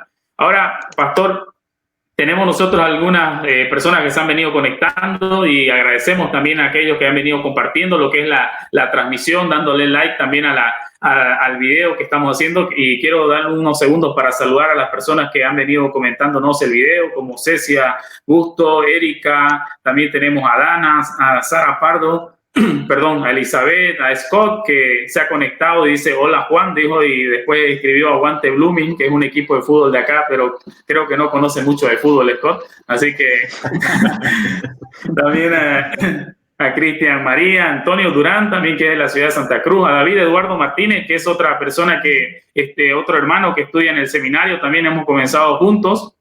Y varias personas más que han venido conectándose. Julio César Pereo, que es pastor de una iglesia acá en Santa Cruz, donde yo radico, y le mando un abrazo y gracias por estar compartiendo lo que es la transmisión. Sé que hay personas de Argentina, también de Brasil, que se han conectado. Agradecemos a todos ellos. y porque esto nos ayuda, como decíamos al inicio, a llegar a más personas y poder también llegar con estos temas tan interesantes que son ignorados también en la iglesia. Hace unos meses atrás hablamos sobre la importancia de las confesiones de fe, y igual era un tema totalmente desconocido en muchas iglesias, el tema de la historia también de la iglesia. Entonces, con esto nuestra intención es que podamos dar el puntapié inicial, por así decirlo, a algunas personas que nos están viendo, para que puedan ellos iniciar a investigar, conocer un poco más. También siempre está nosotros extendiendo la mano. Si usted que nos está viendo necesita o quiere algún material como para profundizar sobre estos temas, puede escribirnos mediante mensaje privado y le podemos pasar algún material, libro que el pastor al final de la entrevista nos va a estar igual recomendando. Yo igual le voy a estar recomendando un libro que puedan leer. Así que, pastor, vamos a continuar lo que estamos conversando. Ya hemos pasado la hora, pero bueno, la verdad que está muy interesante y la gente nos ha venido acompañando. Así que estuvimos hablando del sincretismo. ¿Y qué sería entonces el ecumenismo? O sea, el sincretismo estábamos viendo que es la cohabitación. El ecumenismo vendría a ser quizás lo mismo, igual una cohabitación de religiones, o ¿cómo nos podría explicar usted qué es el ecumenismo? Creo que la diferencia entre una y otra radica justamente en la no cohabitación. Es decir, en el ecumenismo es la idea de la unificación de diferentes denominaciones cristianas, por así decirlo, y no cristianas.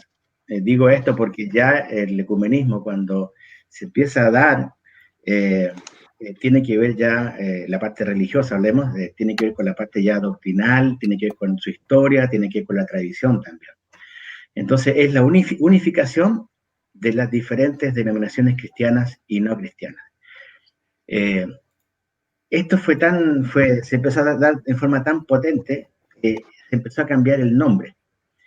Y el nombre pasó a ser, se habla de ecumenismo, pero ya se habla de un diálogo interreligioso. Así se conocía, digamos, para... Ya no pegó tanto la palabra ecumenismo. ¿Cómo? Ya no pegó tanto la palabra ecumenismo que tuvieron que cambiarla. No sé si pegó tanto, pero el hecho de que cambie a ser, o se conozca también como un diálogo interreligioso, ya la palabra incluso como que es más atractiva, el concepto pareciera como no tan, una vez más, no es tan chocante, no es como tan, sí, es más abrazable, por así decirlo, ¿cierto? Ahora, el diálogo interreligioso, ¿qué es lo que se busca? Se busca la cooperación entre diferentes religiones que existan, ¿cierto? Entonces, el ecumenismo es la idea de unificar las diferentes denominaciones, y el diálogo interreligioso es no solamente la unificación, sino que también es la cooperación. Y ahí es donde nos encontramos entonces con movimientos muy fuertes en cuanto a esto, porque como se llega a un diálogo, como por ejemplo, para que me entiendan bien, José sería un judío, Agustín sería una persona musulmana, yo sería, por ejemplo, un cristiano. Bueno, nos juntamos a la mesa, cada cual tiene su forma, ¿cierto? Como lleva su religión, como ya lo hemos explicado, cada religión tiene sus creencias, tiene sus prácticas, etcétera, pero creemos que es bueno que juntos como una hermandad ayudemos a que la gente avance en su vida religiosa.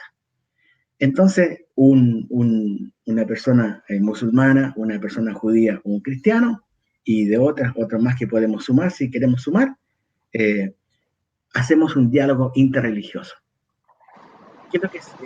¿En qué termina todo esto? Termina en que cada cual puede ceder algo o simplemente no cede, sino que se mantienen en sus cosas. Entonces, el día sábado, el judío va a hacer su práctica religiosa, el musulmán sigue haciendo sus oraciones todos los días y el cristiano sigue yendo a la iglesia el día domingo. No necesariamente tiene que haber una cohabitación. Lo que se busca en el ecumenismo es una cooperación, ¿sí? Y en eso, ustedes van a notar que eso pareciera ser todavía más fácil, porque significa yo mantengo mi identidad.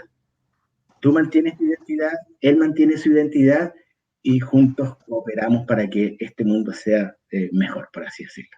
Y ese diálogo interreligioso, obviamente que en un cierto sentido trae mucha confusión a la gente, especialmente a aquellos cristianos que están recién creyendo, que están recién conociendo al Señor.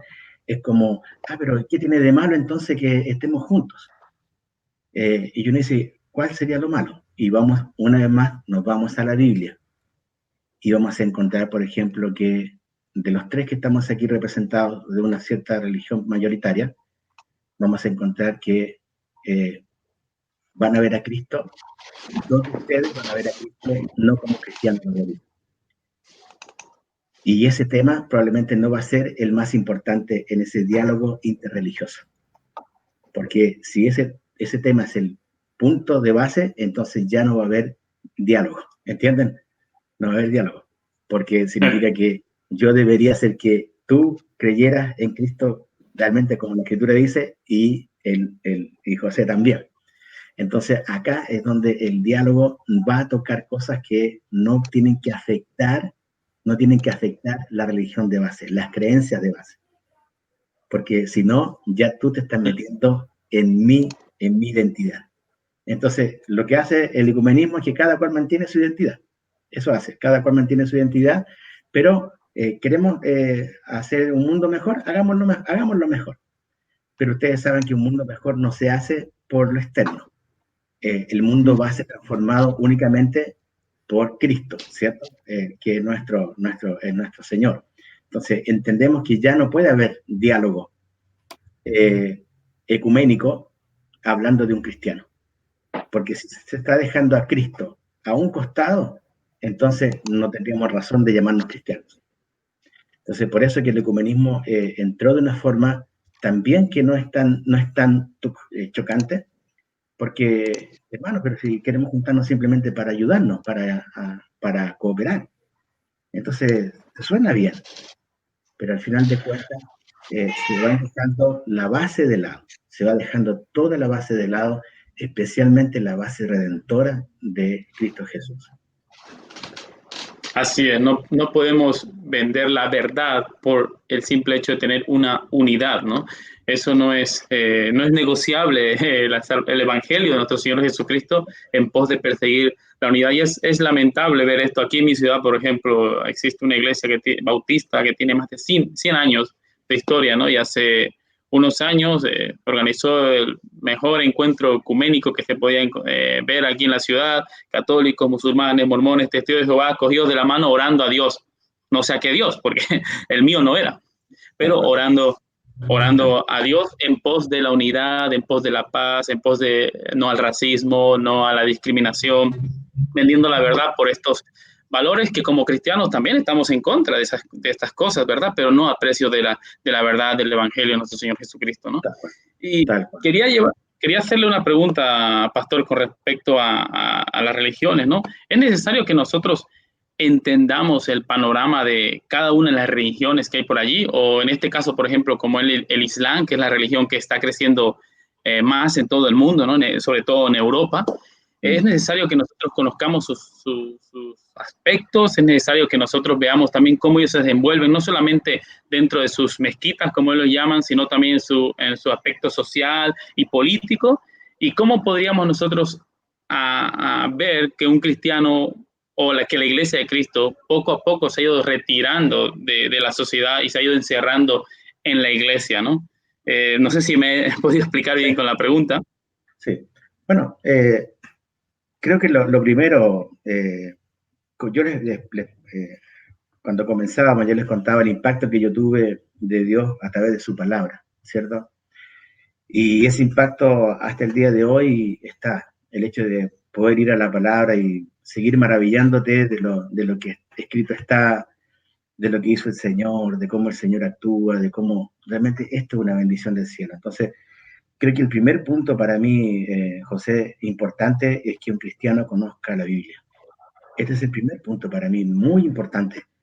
Yo una vez escuché a un estudiante de seminario que dijo, estudiamos muchos más libros de lo que estudiamos la Biblia. era un hombre que había estado en un seminario, un creyente. Y eso fue lo que dijo. Yo estudié más libros acerca de la Biblia que la Biblia misma. Y uno dice, pero ¿eso es malo? No, no es malo. Claro que no es malo. Pero cuando tú empiezas a tomar ese aprecio a la Biblia, ese aprecio a la Escritura, ese amor a la palabra, como el salmista, yo amo tu ley, ¿se acuerdan? Era un hombre compenetrado con la palabra. Para mí es el primer punto.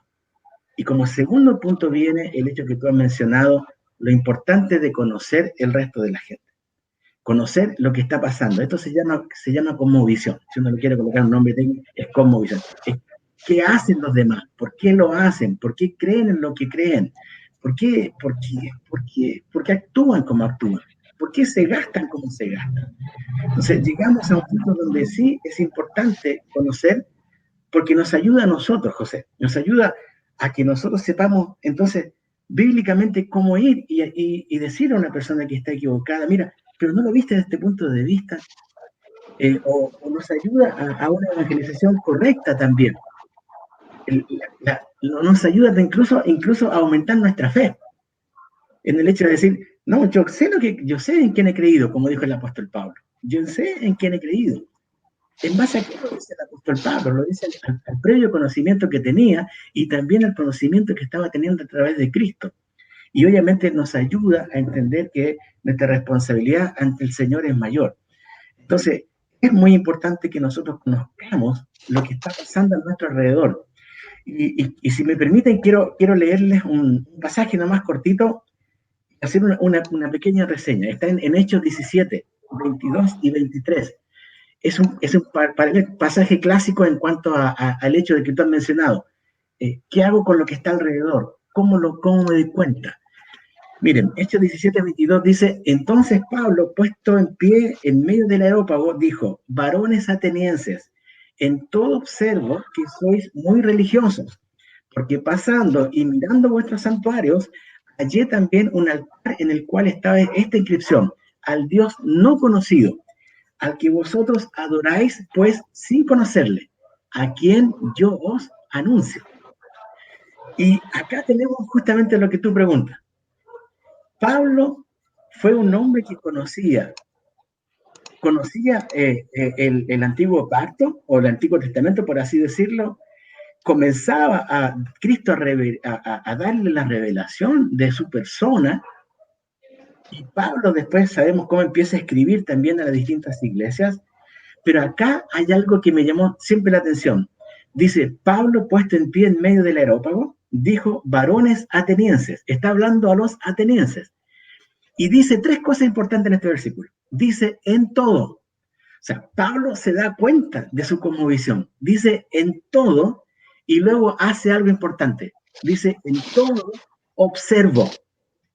¿Qué es lo primero que tengo que hacer para darme cuenta si algo está bien o no en cuanto a la escritura? No es irme primero al hecho, sino es observar.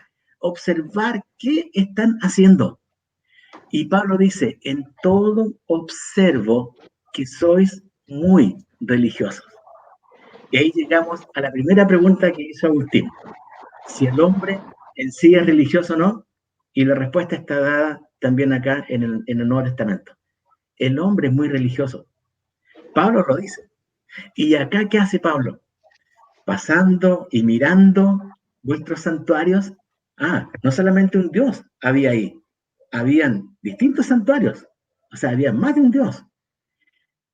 Pablo encuentra este altar que ustedes conocen, al Dios no conocido, y después él termina diciendo, a quien yo os anuncio. ¿Cuál es el fin entonces, José, de saber de un grupo que no cree al Señor, o de una secta, o de una religión mayoritaria no creyente? El fin es este, a quien yo os anuncio. O sea, no es saber por saber. O sea, ¿es bueno saber lo que creen los musulmanes? Sí, es bueno saberlo, porque nos ayuda a refutar la escritura.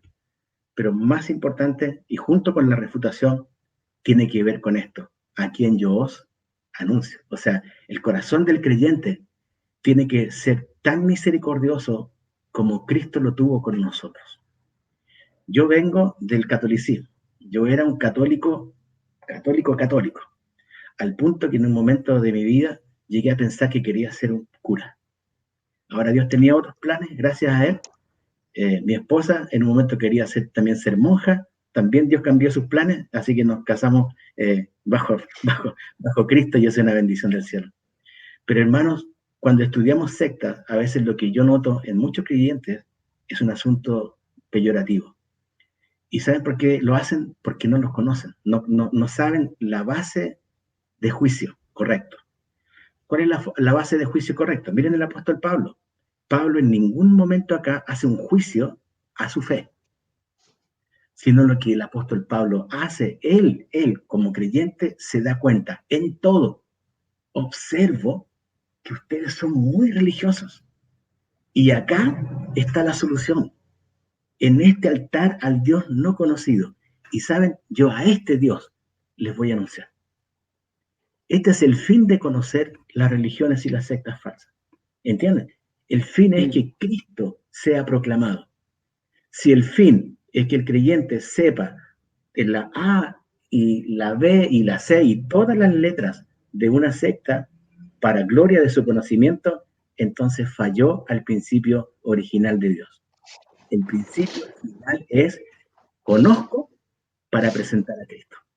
Conozco para que el musulmán, conozco para que el hinduista, conozco para que el budista, conozco para que el católico, conozco para el que practica alguna religión popular, conozco para que sepan quién es el único camino. Entonces, cuando hablamos de otras religiones, tenemos que pensar siempre en lo que significa la palabra cosmovisión. Y cosmovisión es observar, analizar, comparar, y luego entonces se da esto de poder resolver y compartir el Evangelio a las demás personas. Si me das un minuto, José, te lo agradecería. Sí, por supuesto. El error que ha cometido la Iglesia Cristiana Evangélica ha sido que nosotros hemos juzgado lo que la otra religión o secta hace, sin pensar de que antes de la acción hay dos premisas previas. Nadie hace algo por hacerlo, lo hace por dos premisas previas. Una, porque cree en eso, y lo otro es porque valora eso. Porque cree en eso, porque valora eso, es que hace lo que hace. ¿Entienden? Vuelvo al catolicismo. Cuando una persona es católica, y escuchen bien, no estoy defendiendo a ninguna religión ni ninguna secta, porque Dios me sacó de una religión mayoritaria. Y yo creo absolutamente de que Dios es el único Dios. Pero un católico, cuando se persigna, ¿qué es lo que está haciendo? Es una acción, pero esa acción tiene un valor y esa acción tiene una creencia. Esto es la cosmovisión de cualquier religión.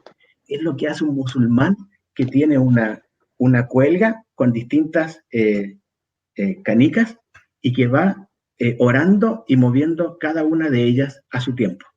¿Sí? Lo vas a ver en el hinduismo o en otras religiones que tienen que prender un incienso. Bueno, esa es la acción. Toda esa acción tiene que ver porque hay una creencia previa y hay un valor previo a eso. Y tristemente, en muchos, el valor es el temor, es el miedo. La creencia de que Dios es un Dios que no te escucha, que Dios está muy lejano, que este Dios hay que agradarlo con algo. Por eso muchas cosas de las que hacen son para agradar a ese Dios. A diferencia del cristianismo, su cosmovisión, que como muy bien lo dijo uno de ustedes, lo que hacemos, lo hacemos porque Cristo ya hizo por nosotros todo. Simplemente para nosotros es gratitud, ¿sí? Entonces, cuando hablamos de esta cosmovisión, el hecho de conocer la creencia del otro es lo más importante. Los valores que tienen ellos es importante. Por fin, recién vamos a entender por qué lo hacen. Entonces, la pregunta primaria no es lo que hacen. La pregunta primaria es por qué creen que deben hacer lo que están haciendo. Eso es conocer a otra religión o a otra secta falsa. Y en cuanto... No, siga, perdón.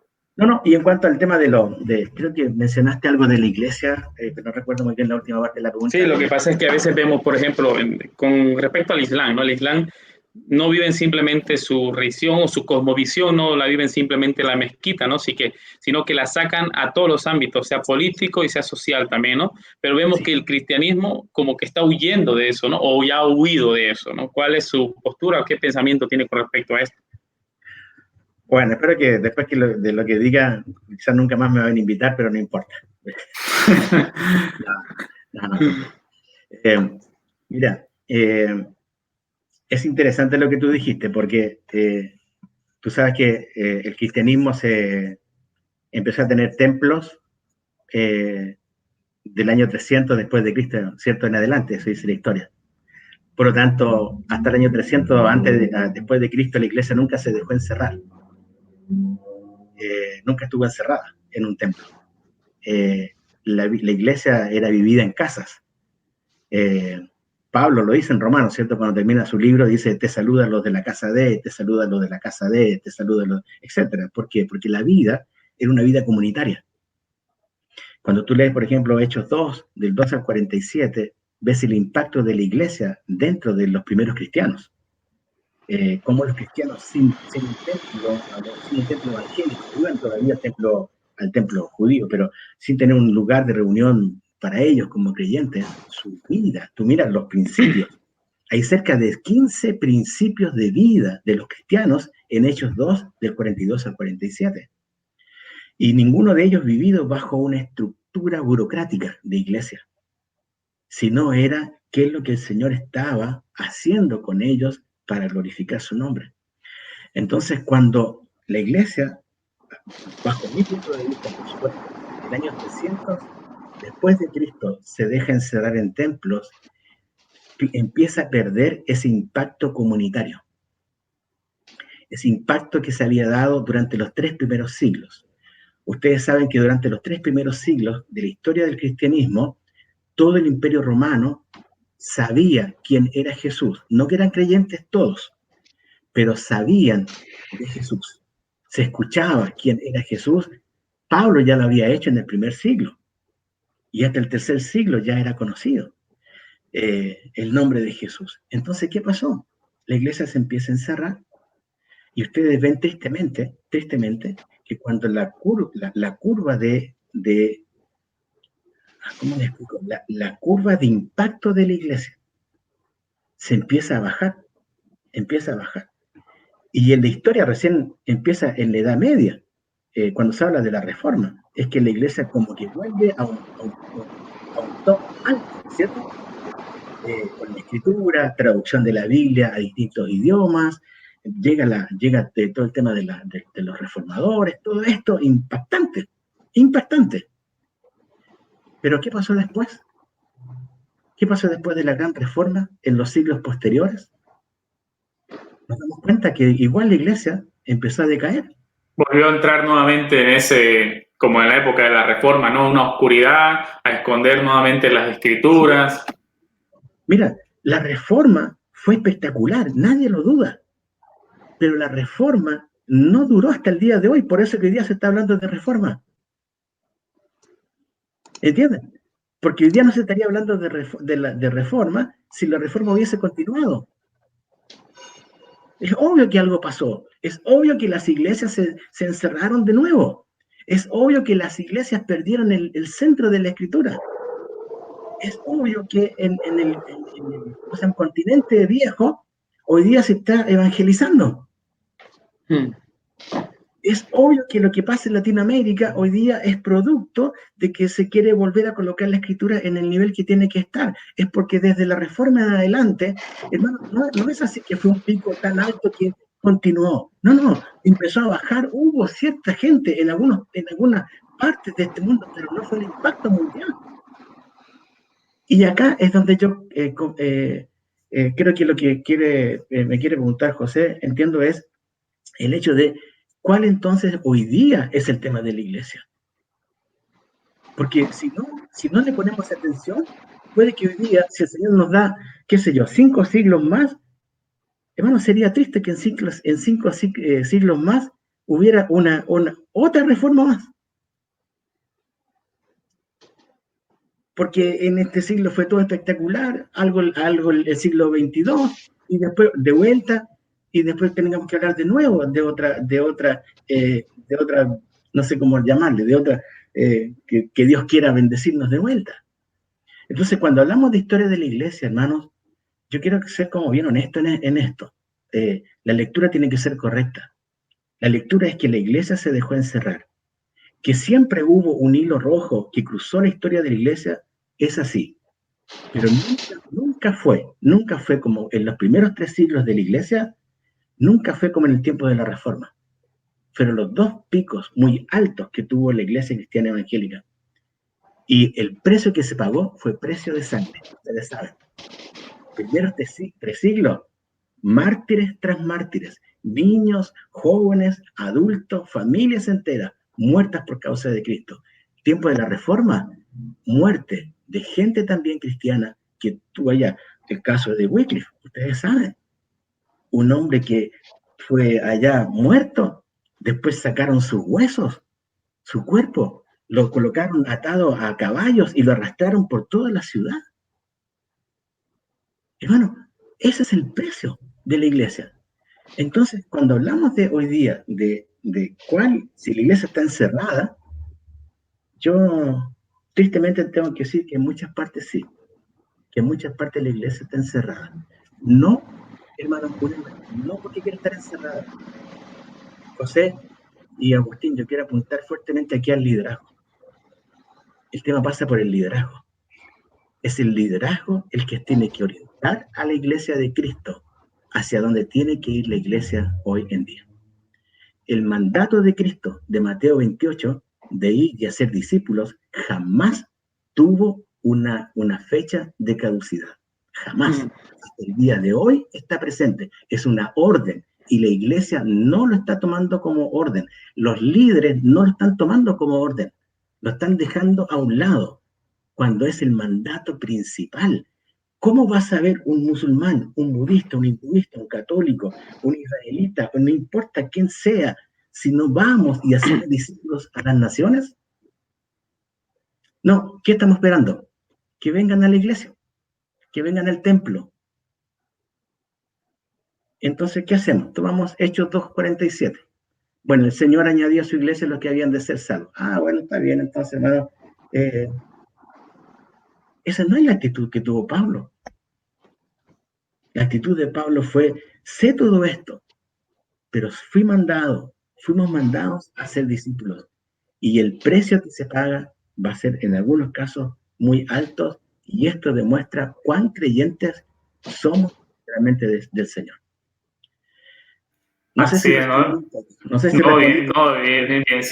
bienísimo. A mí por lo menos me le respondió la pregunta que hizo José, y realmente yo me quedo con lo que usted estaba mencionando. Gran parte de esto va por tema de los líderes, los que están a cargo de las iglesias. O sea, ¿qué le estamos dando a los miembros de la iglesia? ¿Qué le estamos enseñando? ¿Qué le estamos inculcando? ¿Estamos haciendo realmente discípulos o simplemente estamos haciendo oyentes? ¿Simplemente estamos haciendo asistentes? ¿Qué alimento le estamos dando a estas personas? Porque indudablemente cuando uno realmente recibe las escrituras, recibe la palabra del Señor, sale y lo comparte y lo habla. Y no se queda callado. Y creo que uno de los grandes errores que ha cometido la iglesia cristiana, como usted mencionaba, es encerrarse dentro de sus 4 paredes, quitar el cristianismo de su vida, de su día a día. Yo no sé cuántas veces me he encontrado con personas compartiendo del Señor y ellos me han dicho, amigo, yo también soy cristiano, pero ya venimos trabajando mucho tiempo en el trabajo, somos colegas o amigos, pero nunca supe que era un creyente, nunca supe que era cristiano, porque ni su vida ni sus palabras mostraban eso que era realmente, pertenecía al Señor, ¿no? Y gran parte de esta responsabilidad, como se venía diciendo, parte de los líderes. ¿Qué le enseñamos? ¿Cuál es la cosmovisión como cristiano que nosotros tenemos? El cristianismo tiene que realmente impregnar todos los aspectos de nuestra vida. No tiene que resumirse solamente a unas horas los días domingos, sino que todos los días debemos de vivir el cristianismo. Todos los días debemos de predicar el evangelio. Como Pablo le dice a Timoteo, ¿no? Que predique la palabra, que instes a tiempo y fuera de tiempo. en 2 de Timoteo capítulo 4, o sea, que redarguya, reprenda, exhorte, y también Pablo, el mismo Pablo le dice a Timoteo, ¿no? Que con mansedumbre corrija lo que se opone a la verdad, porque quizás Dios les conceda el arrepentimiento para conocer la verdad. ¿Y qué estamos haciendo nosotros como cristianos? Yo en mi ciudad está creciendo bastantemente el judaísmo, está creciendo también el islam. ¿Y qué estamos haciendo nosotros como cristianos? Nos estamos preparando para, como dice Pedro, defender nuestra fe cuando llegue el momento, dar razones en nuestra esperanza, o nos vamos a dejar atropellar. Y yo a veces cuando hablo con los jóvenes el día de hoy digo, estamos siendo muy flojos en ese sentido, porque lo que está pasando en Europa creen que no va a pasar en Latinoamérica. Y ese caballo que viene a todo galope va a venir y va a arrollar con toda la fuerza también a Latinoamérica, y el que no esté preparado, el que no esté firme, va a terminar cayendo, ¿no? Y no va a tener las armas para poder defender su fe y dar razones y predicar y hablar, que es el mandato que el Señor nos ha dado. Y bueno, no sé si querés aportar algo, José, o pasamos ya a lo último que tenemos preparado. No, me ha confrontado duramente porque es una realidad, ¿no? Vemos hoy en nuestra sociedad, bueno, en Valencia, vemos en Santa Cruz, donde soy yo originario, Santa Cruz, Bolivia, vemos cuántas iglesias hay. O sea, hay 2, a veces 3 en una misma calle, en una misma cuadra, como se dice allí, ¿no? Pero tienen cero impacto en el barrio, cero impacto en la sociedad, y es porque realmente no están cumpliendo esa labor, ¿no? De ir y hacer discípulos, ¿no? Y piensan, como aquí vemos, lamentablemente, viene un evangelista, entre comillas, hace una campaña y escribe en un libro que se convirtieron 400 personas y se fue. Pero se olvidó hacerlos discípulos, si realmente se han convertido. Se olvidó hacerles un seguimiento, se olvidó estar con ellos hasta que conozcan a Jesucristo de una manera más profunda que pueda impactar su vida y de esa manera impactar a otras personas, ¿no? Pero es lamentable que hemos sacado a Cristo de nuestro diario vivir. Yo también me encontré en una cierta ocasión con un compañero de trabajo que después de un tiempo me dijo que él era creyente, pero que a él no le gustaba compartir su fe porque él era una persona muy respetuosa con todas las demás religiones. Le digo, entonces no conoces a Cristo, no amas a Cristo, porque si no compartes tu fe, no has creído lo que dices que crees. Porque aquel que ha creído en Cristo sigue la orden de su Señor de ir y hacer discípulos. Y es cierto que no todos somos evangelistas, no todos tenemos esa elocuencia que tenía Pablo, ¿verdad? Pero creo que el Señor a todos nos ha dado la capacidad de por lo menos decir, como dice en Juan capítulo 5, ¿no? Jesús me sanó, ese fue el que me sanó. Yo estaba sumergido en la miseria y ese hombre me sanó, ¿no? Todos tenemos esa capacidad, ¿no? Pero a veces callamos por temor, por vergüenza, o también a veces callamos porque no sabemos cómo compartir el evangelio, ¿no? Muchas gracias, pastor. Realmente una exhortación muy dura, pero muy necesaria en estos tiempos, ¿no? Así es, así es. Y bueno, pastor, para finalizar ya, vamos si tiene usted algunos libros para recomendarnos o alguna lectura que pueda usted recomendar para que las personas puedan adquirir, ya sea de manera digital o comprarlo en alguna librería de su ciudad. Obviamente que también yo me estoy acordando de lo que usted mencionó, que del estudiante de seminario, y creo que yo igual me incluyo en ello. Cuando empecé a estudiar seriamente las escrituras, llegué a un punto que yo dije, oye, estoy leyendo más a Matthew Henry, estoy leyendo más a Hendrickson que la misma Biblia. O sea, me pasaba horas, tenía mi cronograma leyendo, voy a leer estos libros hoy, pero dentro del cronograma no había las escrituras, ¿no? Y entonces, como decía ese hermano, ¿no? Estoy leyendo más acerca de la Biblia que la Biblia, ¿no? Pero gracias al Señor me pudo hacerme dar cuenta de eso y empezar lo principal, estudiar las escrituras, leer la palabra y obviamente leer muy buenos libros también para poder crecer, ¿no? Así que, pastor, ¿qué libro nos podría recomendar? ¿Alguno? Bueno, yo les puedo robar un minuto antes de darle los libros. Claro. Bueno, quizás van a ser 2 minutos o 3, no sé. Simplemente quiero recordar los 3 compromisos de Cristo con su iglesia. Eso está en Mateo 16, del 18 al 19. Dice, yo también te digo que tú eres Pedro, y sobre esta roca edificaré mi iglesia, y las puertas del Hades no prevalecerán contra ella. Y a ti te daré las llaves del reino de los cielos, y todo lo que atares en la tierra será atado en los cielos, y todo lo que desatares en la tierra será desatado en los cielos. Bueno. Yo ya era pastor, cuando alguien tomó esta escritura y mencionó estos 3 compromisos claves de Cristo con su iglesia. 3 compromisos. El primer compromiso era: yo voy a edificar mi iglesia. Yo voy a edificar mi iglesia. Y Él lo hace a través de hombres fieles y a través, obviamente, con su palabra, ¿cierto? Va a usar a hombres fieles y va a usar su palabra, pero al final de cuentas es Él quien va a edificar su iglesia. Su compromiso es, Él nunca va a dejar a su iglesia sola, por lo tanto la iglesia tiene que hacer su labor porque tiene alguien que le está edificando. El segundo compromiso era: yo la haré vencedora. Yo la haré vencedora. Las puertas del Hades no prevalecerán contra ella. Es decir, estamos con un compromiso de Cristo de seguridad absoluta. Nos pueden matar el cuerpo, nos pueden hacer algo, pero la iglesia va a seguir siendo vencedora porque Cristo la hace vencedora.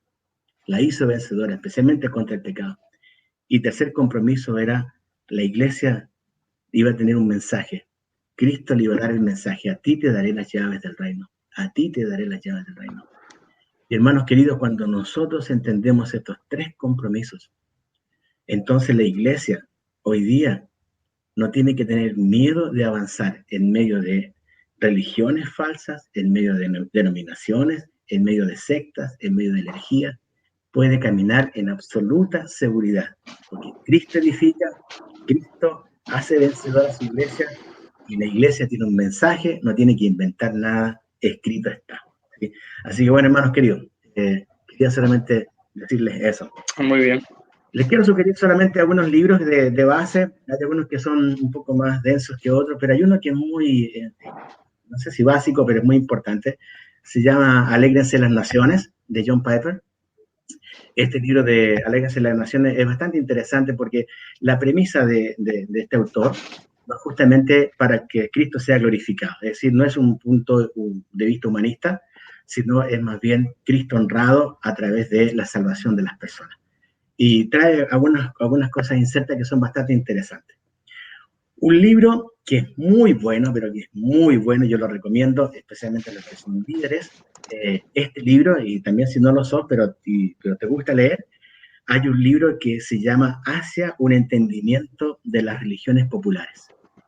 Es un libraco muy bueno. Hay 3 autores, Hibbert, Shaw y Tinou. Después yo puedo pasar esta información a Agustín, quizás para que la pueda tener. Pero ese libro va a dar mucha luz a lo que es el contexto latinoamericano en cuanto al animismo. Y no solamente al latinoamericano, sino que hablando del mundo entero, de lo que significa el animismo, cómo se ve a través de las religiones populares. Cómo ayudamos también a conocer mejor la escritura y cómo ayudamos también a la gente. Hay un diccionario que es de Marcos Antonio Ramos. Este es un diccionario de religiones, denominaciones y sectas, así se llama. Es un libro espectacular porque tiene la definición de cada una de las denominaciones. Te vas a encontrar allá con denominaciones y con nombres de iglesias que jamás escuchaste en tu vida. Pero es un compendio bastante bueno, un diccionario de religiones, denominaciones y sectas, ¿sí? Bueno, esos 3 libros en particular quería mencionarte, y uno que cuando recién estaba entendiendo esto de misiones, hubo un libro que me llamó mucho la atención, que se llamó Pasión por las Almas, de Oswald Smith. Y esta Pasión por las Almas fue muy interesante, porque realmente mostraba el corazón de ese corazón que hay que tener, ¿cierto?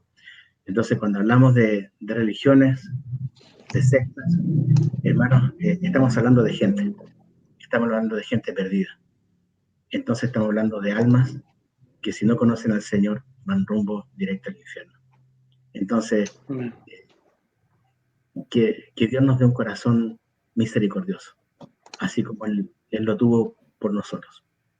Que sepamos de Él, que aprendamos de Él, que compartamos de Él, y mi corazón es que lleguen al arrepentimiento. Así que, bueno, esos libros por ahora les dejo. Se los puedo después mandar la lista a Agustín si lo necesita. Claro, sería bueno para que así las personas que estén interesadas podemos pasárselo por mensaje privado y si no, igual lo vamos a dejar en los comentarios de la transmisión. Hay un libro que igual me gustaría recomendar respecto a religiones que da un pantallazo sobre las diferentes religiones que hay. Por ejemplo, habla sobre el mormonismo, testigo de Jehová, el espiritismo, el ocultismo, la astrología, o sea, hay una infinidad, ¿no? Hasta el satanismo también conversa ahí. Es el de Pablo Hoff, que se llama Otros Evangelios. Pablo Hoff, Otros Evangelios, que es un libro también bueno que podrían ustedes adquirir. No sé si estará gratuito en PDF, pero si no está gratuito, no pirateen, cómprenlo original o descarguen o cómprenlo en Kindle.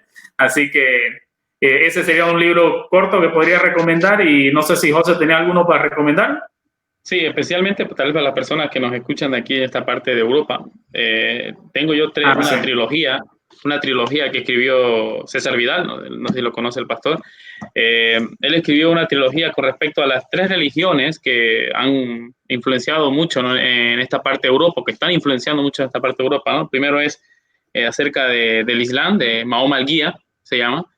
Luego escribió otro libro acerca del budismo, Buda el Príncipe, ¿vale? Son 2 biografías que escribió de Mahoma y de Buda, pero también analizando su filosofía, ¿no? Su filosofía religiosa. Y por último escribió, el que más me gustó, por supuesto, de César Vidal, Jesús el Judío, ¿no? Analizando estas 3 religiones y mostrando de manera clara y objetiva a cada uno de los lectores por qué Jesús es la verdad, comparándolo con estas 2 religiones mayoritarias que estamos teniendo hoy en día en Europa, ¿no? Como es el budismo y el Islam, ¿no? Enfrente del cristianismo. Así que si cualquiera que pueda adquirir estos 3 libros, realmente son mucha ayuda. Sobre todo están destinados a que tú conozcas, como decía el pastor, conozcas qué cree el musulmán, qué cree el budista y poder de esa manera compartirle el evangelio. No para humillarlo, que yo sé más que tú o que yo conozco más que tú, sino para conocerte, entender por qué crees lo que crees, para que tú puedas comprender por qué yo creo también lo que creo, y si el Señor tiene misericordia, pues conocer a Jesucristo, ¿no? Muy bien, también en los comentarios nos recomiendan la Iglesia Emergente de Omar Ayala. No lo había escuchado, pero bueno, es una recomendación también que nos hace llegar Perales, José Luis Perales, si no me equivoco, un amigo que conocía de la infancia. Y bueno, gracias, pastor. Realmente ha sido un tema muy interesante. Cuando conversábamos por WhatsApp en el transcurso de la semana, me preguntaba cuánto tiempo. Yo le decía unos 40 minutos aproximadamente, ¿no? Y ya 1 hora y 40. Recuerden y esto todavía nos faltó mucho más para tocar. Y bueno, animamos a que conozcan, y como decía también mi hermano, no es para refregar en la cara a las personas, sino porque por misericordia, por amor, queremos que también sus almas se salven, ¿no? Entonces, llegamos al final. Va a estar también este video subido en nuestra página en nuestro canal de YouTube, así que animamos a las personas que se puedan suscribir a nuestro canal de YouTube como El Peregrino. También nos puedan seguir en el Instagram como El Peregrino por Gracia. Ahí también nosotros nos encontramos y pueden ustedes seguir las publicaciones que hacemos, también los videos que hacemos. Recuerden que cada miércoles también hacemos la recomendación del libro de la semana. Así que, pastor, muchísimas gracias por su tiempo. Realmente fue muy edificante. Esperamos en el Señor, si Él así lo permite, poder conversar nuevamente. He estado viendo algunos videos de ustedes en internet sobre historia de la iglesia. Entonces, es un tema también muy interesante para que las personas conozcan y a veces descuidado también en las congregaciones, ¿no? Así que, pastor, gracias y un abrazo.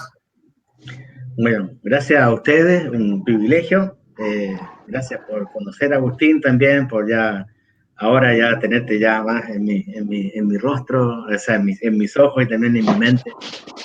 Gracias a Dios por el ministerio que realizan también. Sin duda que Dios les va a seguir usando. También a José, gusto en conocerte, hermano.